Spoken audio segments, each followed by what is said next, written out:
What's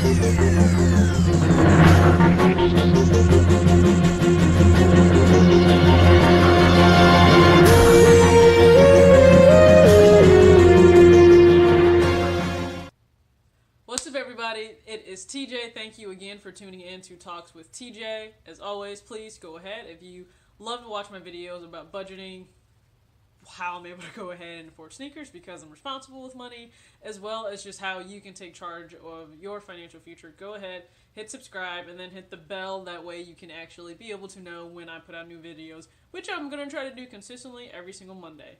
Now, with these videos here, this is a series all about fitness versus finances. You know, a lot of people that follow me online, whether Twitter or Instagram, which both of those links are below for my pages, I am very much so into fitness, working out, living a healthy lifestyle, and I know that a lot of people can be into that, but maybe it doesn't translate and correlate over to them managing their money just as well. But I think if you can do one, you can do the other, and vice versa. So that's what this video series is going to be about. This is going to be the second video of 4. We're going over 12 concepts, and each video will go over 3 of them. So this video we're going to talk about, as the title can tell you, 3 things.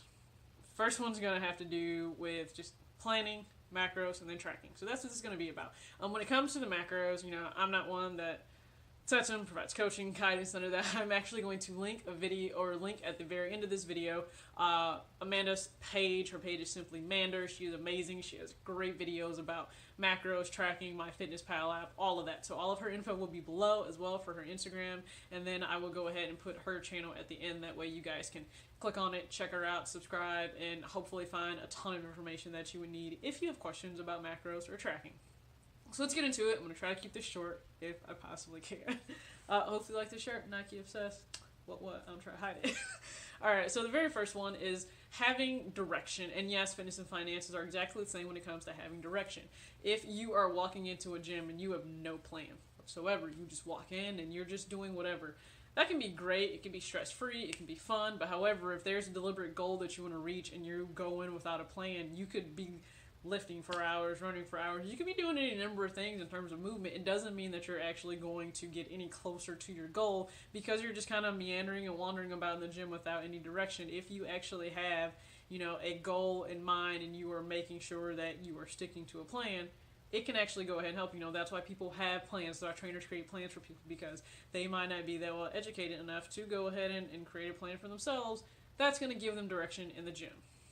Plain and simple, don't go around thinking, I just do whatever, I'm going to get the results I want. It doesn't really work that way. Same thing applies to finances. If you know that, let's say, you want to be in a better place financially in terms of managing your money, but you don't have a plan whatsoever, and that plan very basically is a budget, so you can be aware of really what's going on with your cash flow, what's going on with your income and the expenses, and you know, how are they getting along together. If you don't have a budget and you don't have a plan for it, how do you actually expect to better manage your money? You can't if you don't even know where it's going.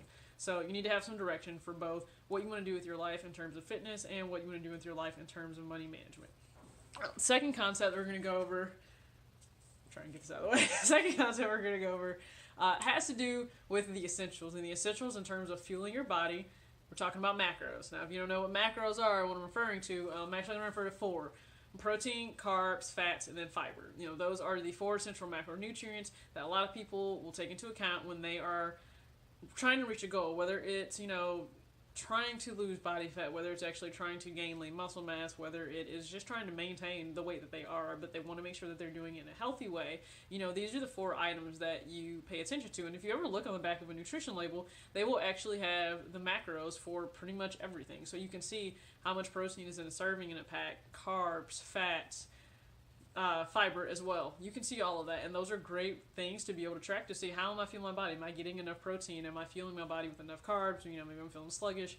You know, some people will operate on different things. I'm not going to go into the whole gist of that, because some people operate better on low carb and high fat. Other people are totally different, and they prefer higher carb and low fat. Whatever works for you. It doesn't matter. What I will say is I will go ahead and make sure, like I said before, that I'm going to link Amanda's videos in the bottom here so that you can just get an idea of what we're talking about with macros, because you still may be a little bit confusing, and I get that, so go ahead and just watch her videos. Do I keep track and actually understand, like, my macros? Yes, I do. I haven't had anybody help me do that. I just go ahead and, you know, I like to read, and I either read very informative articles or watch very informative videos of people who know what they're talking about. Plain simple. When it comes to finances, however, there are 4 things that no matter what you do in your budget, you need to account for these 4 things first. Now, I have a video up that actually goes into depth about what I call the first 4. If you follow Dave Ramsey, he actually calls these the 4 walls. I like to call them the first 4. Kind of liken that to the final 4 of basketball and March Madness because I'm a sports fan. Clearly, Nike obsessed. Don't judge me. So, if we're looking at the first 4, the very first thing you always need to take into account, the roof over your head. You need to make sure that you have rent taken care of or mortgage. I don't care which either one. You need to make sure that's the very first thing. Second thing is going to be food. You need to eat, okay? Put food on your table before you pay a creditor. 100%, I don't care. Third thing is going to be utilities. You need to make sure that we're in the mountain area. You need to make sure you keep lights on, you have gas, you have running water. We're in the 21st century again, like I said, so that's also probably going to include internet because you probably need that to be able to do any number of things these days. So, fourth thing is going to be making sure that you are, maintaining whatever transportation you need, whether that's putting gas in your car and car insurance, or whether that is paying for public transit. Or even if you Uber or Lyft, if you're in a big city, you may Uber or Lyft every single where, you still need to make room for that in your budget. It needs to be one of the very 4 first things that you do in your budget. So, when it comes to fitness, we got macros of protein, fats, carbs, and fiber. And when it comes to finances, we have rent or mortgage, utilities, food, and then, car maintenance or transportation. The very third thing we're not talking about relates to the second thing in terms of tracking. So a lot of people, if you hear them say they know what their macros are and they're taking those into account, it also means that they're tracking their macros. Tracking their macros just means they know or they have a goal of what they want to eat for the day. So let's say they know if they're 125 pounds, maybe they know they want to eat 125 grams of protein, so that's 1 gram of protein per pound of body weight, and then they can account for their fats and their carbs however they want to do it. There are so many different combinations that you can do that. Once again, we'll not go into all of those. I will link Amanda's video. But just to give you an idea, because I know some people are very well versed in that when it comes to fitness, and some are not. But if you ever hear somebody saying, hey, are you tracking your macros? That's what they're referring to, and a lot of times they may be doing that. Do I track my macros? Just to give you an answer, yes, I do, and I use my MyFitnessPal app to track them, and Amanda does great videos on that too, so I will be sure to link those below as well. In terms of that was in terms of fitness. In terms of finances for tracking, it's just simply tracking expenses. Track every single thing that is leaving your house, as an expense. That's considered, of course, back to the previous video I did, the calories in, calories out. So calories out would be expenses out, what's coming out of your household.